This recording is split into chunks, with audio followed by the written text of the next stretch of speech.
Qui reçoit ce soir Siem Souid, jeune policière, auteure d'un livre choc, c'est le moins que l'on puisse dire, sur les méthodes de la police de l'air et des frontières. Bonsoir. Siem Souid, bonsoir. Bonsoir. Alors moi j'ai lu votre livre, je suis atterré. Alors pas seulement à votre place, on n'a pas envie d'être femme, d'origine du Maghreb, dans la police, mais même pour moi, citoyen, je me dis, ils sont vraiment comme ça les flics? Pas tous les flics, comme vous dites. Enfin, quand vous lisez 250 pages, vous en sortez sidéré. Non, je ne généralise pas, je précise que c'est la pratique de certains policiers qui salissent toute l'image de la police. Je ne dis pas que ce sont tous les policiers qui se conduisent comme ça. D'accord. Je fais bien la différence quand même. Oui, d'accord, mais enfin, le nombre de racistes, bougnoules, enfin, je vais pas dire ici tous les mots employés. Enfin, comment on tolère ça 5 minutes? Eh ben si, ça existe. Non, mais comment on le tolère? Qu'est-ce qu'elle fait, la hiérarchie? Moi, le premier mec qui dit bougnoule, je le vire. Eh ben, la hiérarchie ne fait rien. Mais c'est vrai qu'à la police des air et des frontières, mais ça doit être vrai ailleurs. Je vois pas pourquoi ce serait vrai là et pas ailleurs. Je sais bien que vous généralisez pas, j'ai compris. Oui, dans des degrés différents selon les services, selon les commissariats, cela dépend. Attendez, je suppose qu'il y a d'autres flics qui l'ont lu depuis qu'il est sorti. Vous avez eu des échos d'autres flics qui vous disent mais c'est pareil dans nos services? Oui, oui, malheureusement.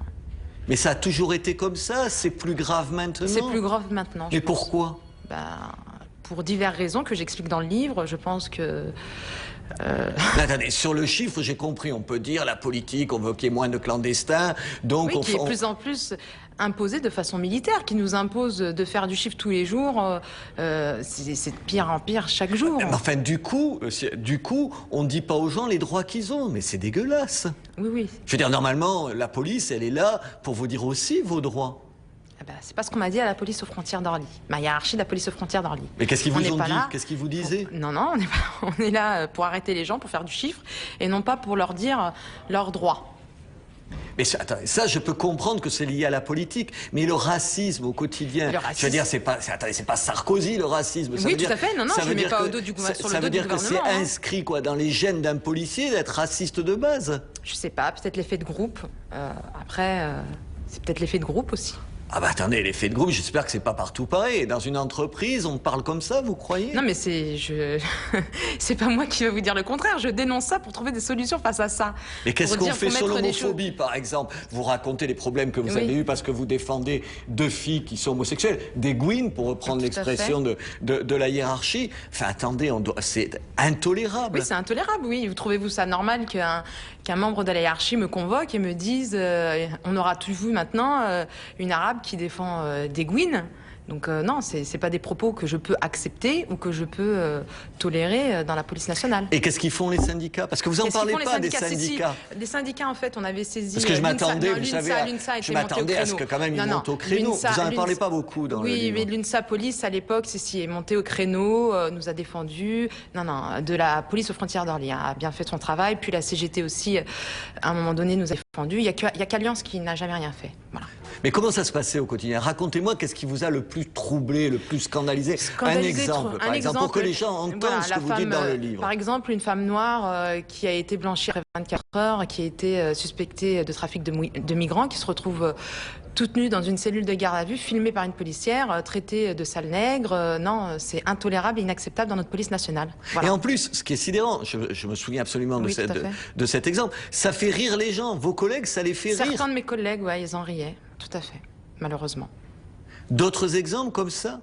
Oui, il y en a plusieurs que je cite dans mon livre. Par exemple, l'Américain, entre guillemets basané, à qui on dit que son passeport est faux et falsifié, tandis que son passeport est authentique.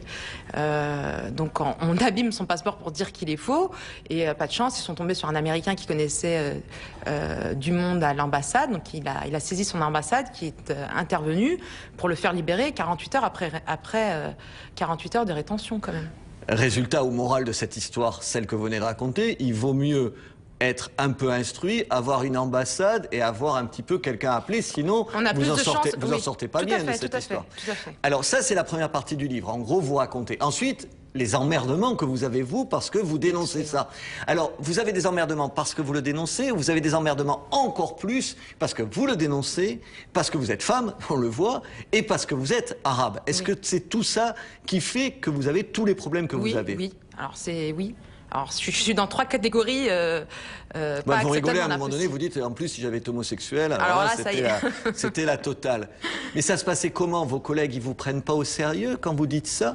Bah, si, ils prennent au sérieux, c'est pas le problème, mais c'est qu'on essaye de nous discréditer à fond, en nous mettant de côté, en nous mettant la pression, en nous mutant de service en service. Quand on essaye quand on essaie de se faire entendre au niveau de la hiérarchie, on devient un traître, on devient la personne qu'il faut taire absolument, de maintes et maintes façons, et voilà. C'est pour ça qu'aussi beaucoup de collègues font des dépressions et se suicident aussi. Oui. Le premier chapitre, je voudrais juste en dire un mot, ça peut être peut-être pénible, oui, mais en même temps, vous l'ouvrez là-dessus. Vous racontez que vous avez été violé, c'est vous qui le dites, sinon évidemment je ne me serais pas permis de le dire, le 24 février 2010. Je le dis parce que ça fait que quelques mois, ça fait 8 mois de ça. Donc, vous portez plainte, vous tombez sur vos collègues qui savent que vous êtes flic en plus, et ils vous écoutent. Et au bout d'un moment, c'est vous qui êtes en accusation. On ne vous entend plus. Moi, je sors de là, je ne suis pas femme, mais je me dis, mais attendez, la honte, vous dites la honte d'avoir été violée, mais comment c'est des salauds, là, c'est de la saloperie.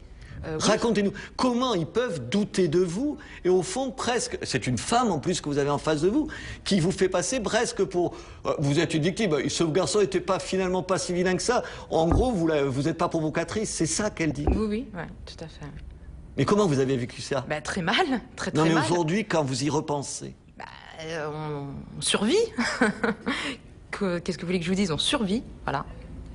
Ben, ça veut dire quoi? Ça veut dire que quand on est dans un commissariat et qu'on vient d'être violé, on peut tomber sur des policiers qui se comportent comme ça? Oui, mais malheureusement, c'est des pratiques soi-disant qui peuvent se faire pour mettre la pression aux victimes, pour savoir si elles disent la vérité ou pas. Voilà. Mais c'est terrible. Oui, c'est terrible, en effet. Moi, ça m'a fait froid dans le dos. Voilà, je dénonce tout ça pour trouver des solutions face à cela, voilà. Alors, une phrase, vous dites le système est vérolé, pourri jusqu'à la moelle. C'est quand même pas un peu exagéré parce que vous le dites en même temps ailleurs, vous êtes précautionneuse, vous dites c'est ce que j'ai vécu, je vous raconte ça. Tout le système est vérolé. Ils se protègent les uns des autres. C'est très dur de se faire entendre et vraiment, c'est un cri ce livre, hein. C'est un cri et c'était mon dernier recours. Hein. J'ai essayé par tous les moyens de me faire entendre en interne, ça n'a absolument pas fonctionné. Pourtant, j'ai été reçue au ministère de l'Intérieur comme au ministère de l'Immigration. Mais ça veut dire qu'on ne peut pas changer ça? Si, on peut changer, sinon j'aurais pas écrit ce livre. Comment on peut changer? Eh bien, maintenant, il faut accepter qu'il y a beaucoup de dérives, et par certains policiers, bien sûr, pas par tous, qui salissent toute l'image de la police, et qu'il faut sanctionner, trouver des solutions, faire beaucoup plus de prévention aussi, et pourquoi pas la création d'un comité d'éthique, ce que je propose. Pourquoi je vous pose cette question? Vous avez saisi le procureur, il classe l'affaire. Oui. L'IGS fait pas son boulot, la police des polices, pour aller avec... La HALD qui est chargée de ça, vous attendez toujours son rapport? Depuis le changement du président de la HALD, parce que monsieur Louis Schweitzer, moi j'ai été réintégré. Il était prêt à se battre? Ah non, la discrimination a été avérée, puisqu'il avait saisi le ministère de l'Intérieur. Et pourquoi elle ne le fait pas, la nouvelle présidente? Je ne sais pas, écoutez, elle a été nommée par monsieur Sarkozy, je ne sais pas, faudra lui poser la question. Attendez, si le rapport, il devait être rendu public mi-octobre. Oui, je vous rappelle qu'on est exactement elle a refait un collégial, en plus de ça, pour rejuger mon affaire. Donc, Vous avez encore envie de rester dans la police? Oui, j'aime la police. Vous aimez la police malgré tout ça? Oui, parce qu'il y a des gens très bien dans la police, mon nouveau service. D'aide aux victimes. Oui. Mais écoutez, vous avez le moral. Merci de ce témoignage. De rien. Bonne soirée. Pareillement, au revoir. Merci Robert, et à lundi.